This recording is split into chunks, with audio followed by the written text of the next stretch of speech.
మన ముకుంద జ్యువెలర్స్ కొత్త బ్రాండ్ పూర్వి అందమైన 18 గ్రామ్స్ బంగారు ఆభరణాలు దుబాటు ధరల్లో వివరాలకు సంప్రదించండి. నమస్తే రమగారు. నమస్తే జయ. రమగారు, మనకు కార్తీక మాసంలో వచ్చే పౌర్ణమికి చాలా విశేషం ఉంటుంది కదండి. అట్లనే మరి ఈ మాసంలో వచ్చే అమావాస్యకి కూడా అంతేనా? ఈ రోజు ఏం చేయాలి అసలు? అమావాస్య నాడు ప్రత్యేకంగా చేసేది ఏమీ లేదు. అమావాస్య నాటికి 30 రోజులు పూర్తవుతాయి.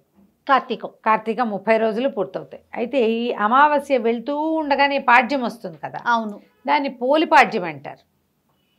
అమావాస్య నాటి సాయంకాలం నుంచో లేదా అమావాస్య వెళ్తూ ఉండగానో పాడ్యం నాడు కుదరని వాళ్ళు అమావాస్య నాడు ఆఖరి దీపాలు పెట్టుకుంటారు. ఇది ఏమిటంటే నీటిలో దీపాలని వదిలిపెట్టే కార్యక్రమం చేస్తారు ఎక్కువగా.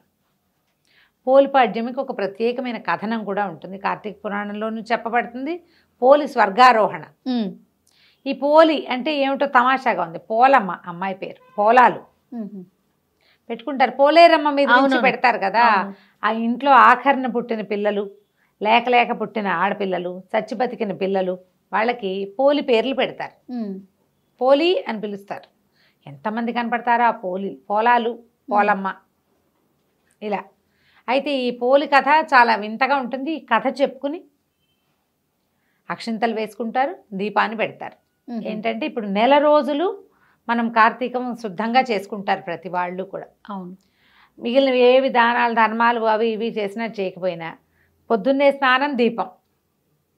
ఊర్లలో ఉండే వాళ్ళు ఏం చేస్తారు, చెరువుకి వెళ్ళి స్నానం చేసేయటం, చెరువు గట్టును దీపం పెట్టేసుకోవటం.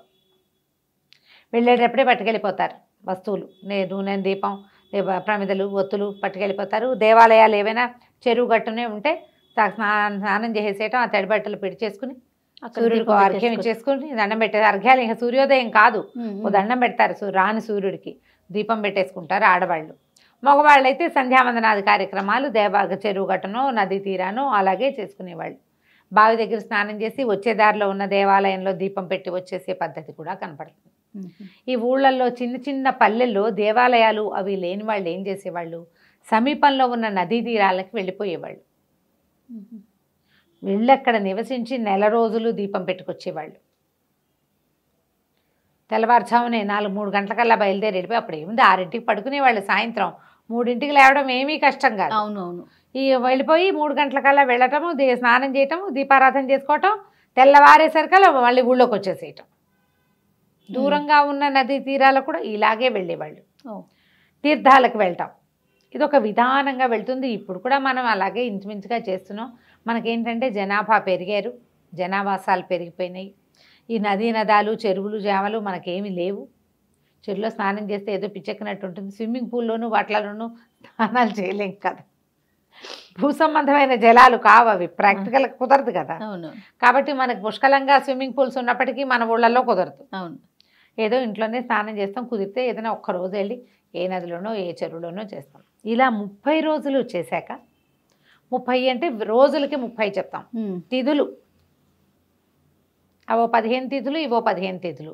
ఈ 15 తిథుల్లో ఒకటి క్లబ్ అయిపోయి ఓసారి 28 రోజులే వస్తాయి, ఓసారి 29 రోజులు వస్తాయి. ఓ రోజు ఎలాగోలాగా లుప్తం అయిపోతాయి, ఎక్కడో చోట క్లబ్ అయిపోతుంది.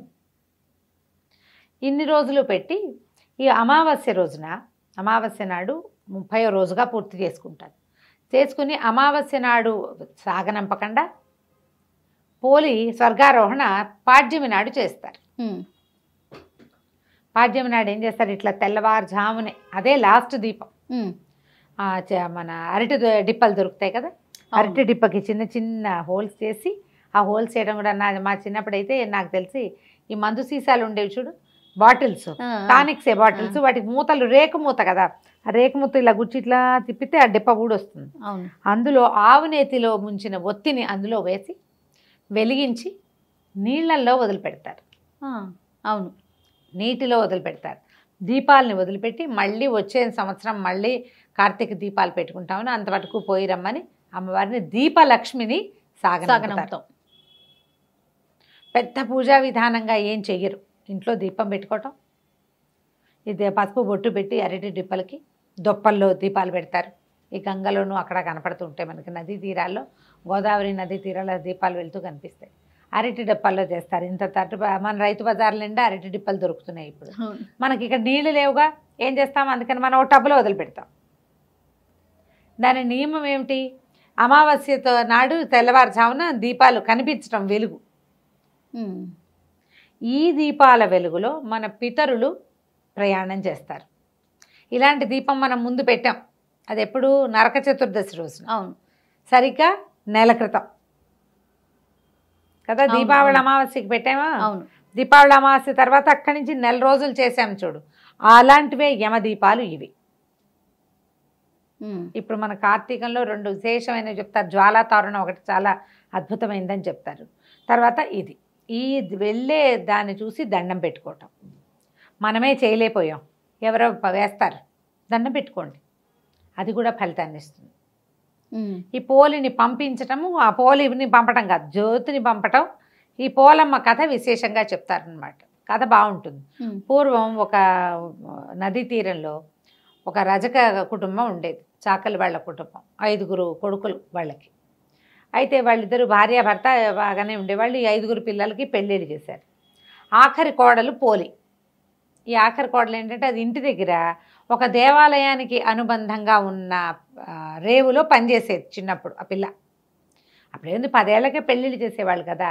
ఆ దేవాలయంలో వచ్చే కృష్ణారామ అన్నిటికీ స్పందించి పూజా పునస్కారం, దానికి దీపం పెట్టుకోవటం, వేళకి మరి ఉపవాసాలు ఉండటం, గుళ్ళో దర్శనానికి వెళ్ళటము, గుడి ప్రసాద స్వీకారం మాత్రమే చేసి ఉపవాసం చేయటము, ఇలాంటి నియమాలు ఉండేవి. మంచి భక్తి కలిగిన పిల్ల. ఎప్పుడైతే ఈ భక్తి కలిగిన పిల్ల వీళ్ళ ఇంటికి వచ్చిందో వాళ్ళ అత్తగారికి వీళ్ళ ఊళ్ళో కొంచెం భక్తురాలని పేరుంది, పూజలు బాగా చేస్తుంది అని మంచి పేరుంది, గంగమ్మో ఏదో దాని పేరు. అయితే ఇంత పేరున్న అత్తగారు కోడలు వచ్చాక కోడలు భక్తి ఎక్కువైంది, అత్తగారి భక్తి తగ్గిపోయింది, కష్టంగా ఉండేది. అందుకని ఈ కోడల్ని ఏమీ పూజ చేసుకొని ఇచ్చేది కాదు, విపరీతంగా పనులు చెప్పేది. తను గుళ్ళోకి వెళ్తూ పెద్ద కోడళ్ళని 4 వెంటేసుకెళ్ళేది, కానీ చిన్నపిల్లని రానిచ్చేది కాదు. ఇంట్లో దానికి ఏదైనా కృష్ణారామ అనుకోవడానికి వీలు లేకుండా ఏది చేయనిచ్చేదే కాదు. పని పని పని, పాలు తీయాలి, వెన్న తీయాలి, అది తీయాలి, ఇది తీయాలని 100 పనులు చెప్పేది. ఊపిరాడని రకంగా చేసేది. ఇవి ఎట్లా అంటే సంధ్య దీపం ఇట్లా ప్రదోష వేళ దీపం పెట్టాలి కార్తీకంలో.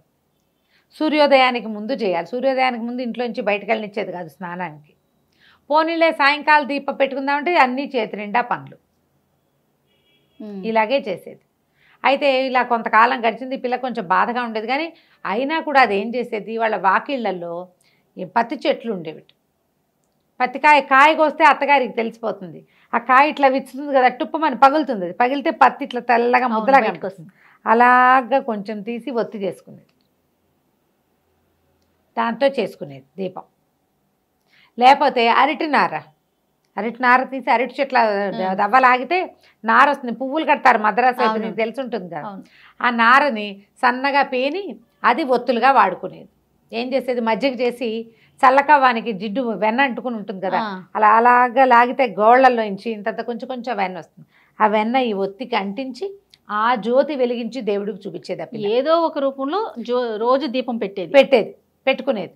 ఇలా 1 నెల గడిచింది. సరిగ్గా అమావాస్య నాడు ఏం చేసిందట అత్తగారు, మరి అమావాస్య నాడు ఆఖరి రోజు కదా, కోడళ్ళందరినీ తీసుకుని వెళ్ళిందంటే దీనికి ఒక 100 పనులు చెప్పింది.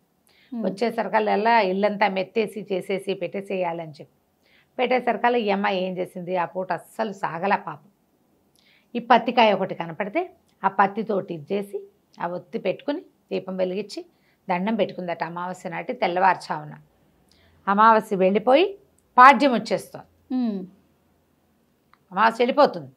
ఈ దీపం పెట్టేసరికల్లా ఏమైంది, అప్పుడు దండం పెట్టుకుంది. ఏంటంటే, నేను ఈ నెల రోజులు ఎలాగోలాగా పెట్టాను, ఈ ఆఖరి జ్యోతిని నీళ్ళల్లో వదిలే అవకాశం లేకుండా అయిపోయింది నాకు. అమావాస్య నాడు వదిలిపెడతాడానికి పోయారు వాళ్ళంతా, నీళ్ళల్లో వదిలేందుకు నాకు అవకాశం లేకపోయింది. అందుకని బాణలో వదిలిపెడతానని నీళ్ల బాణలో ఆ దీపాన్ని పెట్టిందట. అయితే సరిగ్గా ఏమైంది, అప్పుడు కార్తీక దామోదరుడు ఆయన పైనుంచి చూస్తున్నాడు నిలబడి.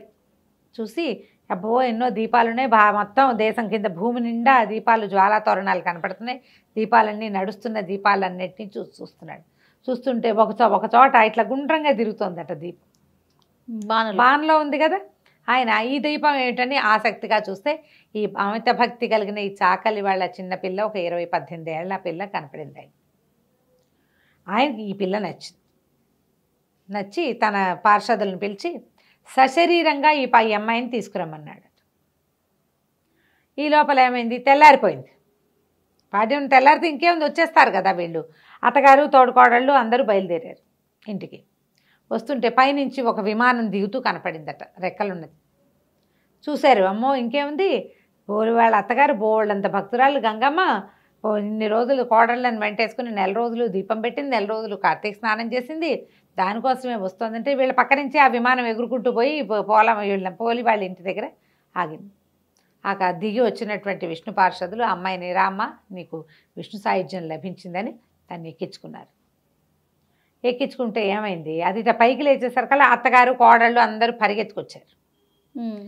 దీనికి స్వర్గం వచ్చేస్తోంది మనకు రావట్లేదని అయితే కాళ్ళు వేళ్లాడేసుకుని ఒక కొసకి కూర్చుని ఉన్న ఈ పోలి కాళ్ళు పట్టేసుకుందట అత్తగారు.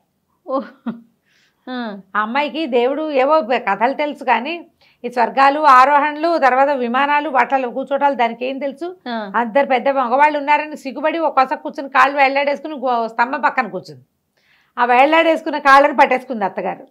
అత్తగారి కోడళ్ళు పెద్ద కోడలు కాళ్ళని చిన్న కోడలు అలా వరుసగా ఒకళ్ళ కోళ్ళు అక్కడ పుచ్చుకుని మొత్తం ఐదుగురు కోడళ్ళు వీటి అత్తగారు వేళ్లాడుతూ ఉన్నారు పైన. విమానం వెళ్ళిపోతుంది. ఇంతలో ఈ విష్ణు పార్షదుల లోపల కూర్చున్న వాళ్ళు చూశారు, ఎవరో వచ్చేస్తున్నారు, వీళ్ళంతా సశరీరంగా తమతో పాటు స్వర్గారోహణ చేస్తున్నారని. ఆయన యువతలకు వచ్చి ఆ అత్తగారిని చూసి, కోడల్ని దీపం కూడా పెట్టుకొని ఇవ్వలేదు, నీకెందుకు స్వర్గం లభిస్తుంది, నువ్వు ఏ అవకాశం ఇవ్వకపోయినా మానకుండా కార్తీక దీపం పెట్టింది కాబట్టి ఈ అమ్మాయికే స్వర్గం, నీకు స్వర్గారోహణ లేదని చెప్పేసి ఆడు చేతులు తెగొట్టేశాడు, కత్తిపెట్టి కొట్టేశాడు. 4 కోడళ్లతో సహా అత్తగారి భూమి మీద పడింది. ఎక్కడో తలా చోట పిట్టలాగా రాలి పడ్డారనమాట. చెట్టు మించి రాలిన పళ్ళు తలా పక్కకి పడ్డట్టు పడిపోయారు. ఈ పోలమ్మని మాత్రం స్వర్గానికి తీసుకెళ్ళిపోయారు. ఈ స్వర్గారోహణ కథ చెప్తారు. ఈ పోలమ్మని తలుచుకుని అక్షింతలు వేసుకోమంటారు, పసుపు కుంకం చల్లుతారనమాట ఆవిడ కోసం. అట్లా ఈ దీపానికి మనం ఎందుకని ఈ పాడ్యమి నాడు వదిలిపెడతారు. అమావాస్య నాడు కూడా వదిలిపెట్టచ్చు, కొన్ని ప్రాంతాల్లో చేస్తారు. పోలి పాడ్యమి ఖచ్చితంగా పాడ్యమి ఘడియలు వచ్చాకే అమ్మాయిని పైకి తీసుకెళ్లారు కాబట్టి ఈ పోలమ్మని తలుచుకోవటం. ఈ రోజున ఏం ఉపవాసం ఉండరు, ఎవరైనా ముత్తైదుకు బొట్టు పెట్టి ఏదైనా తాంబూలం ఇవ్వటం మంచిది. పాడ్యమి దీపం పెట్టుకోవటం. మార్గశిర శుద్ధ పాడ్యమి పోలి పాడ్యమి, మన కార్తీక శుద్ధ పాడ్యమి బలిపాడ్యమి లాగా ఇది పోలి పాడ్యమి. బొట్టు పెట్టి ఎవరికైనా ముత్తైదుకి తాంబూలం ఇవ్వచ్చు, రాజకులకు ఇస్తే మంచిదని చెప్తారు. పిల్లలు మనకి స్త్రీ వాళ్ళు తాకళ్ళు కనపడతారు కదా మనకు, మన పరిచయస్తులు ఎవరికైనా బొట్టు పెట్టి తాంబూలం ఇచ్చి చీర రవికాయ ఇవ్వచ్చు. మీరు ఏదైనా ఇవ్వదలుచుకుంటే ఏది ఇవ్వదలుచుకున్నా ఈ రోజున ఇస్తే కనుక విశేషమైన ఫలితం లభిస్తుంది. ఆ స్వర్గారోహణ కథ వింటే మంచి అత్యద్భుతమైన ఫలితం లభిస్తుంది అంటారు.